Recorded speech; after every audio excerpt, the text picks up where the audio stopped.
ایک دفعہ کا ذکر ہے کہ ایک دور دراز ملک میں صوفیہ نام کی ایک خوبصورت شہزادی رہتی تھی۔ صوفیہ دوسری شہزادیوں کی طرح نہیں تھی۔ وہ ہوشیار بہادر تھی اور دنیا میں تبدیلی لانا چاہتی تھی۔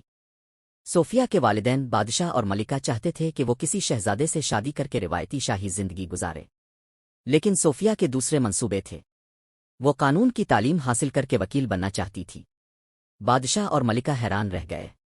انہوں نے کہا کہ شہزادی وکیل نہیں ہو سکتی، لیکن صوفیہ پرعزم تھی۔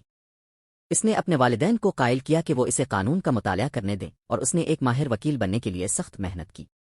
سال گزر گئے اور صوفیہ کو وکیل شہزادی کے نام سے جانا جانے لگا۔ اس نے اپنے قانون کے علم کو غریبوں اور مظلوموں کی مدد کے لیے استعمال کیا۔ اس نے انصاف اور انصاف کے لیے جدوجہد کی، اور لوگ اسے عوام کی شہزادی کہنے لگے۔ ایک دن گاؤں والوں کا ایک گروہ ایک مسئلہ لے کر صوفیہ کے پاس آیا۔ ایک مالدار زمیندار ان کی زمین لینے کی کوشش کر رہا تھا، اور ان کے پاس مڑنے کی کوئی جگہ نہیں تھی۔ صوفیہ نے ان کی کہانی سنی اور ان کا مقدمہ لینے کا فیصلہ کیا۔ اس نے ثبوت اکٹھا کرنے اور مضبوط دلیل بنانے کے لیے انتھک محنت کی۔ آخر کار مقدمے کا دن آ پہنچا۔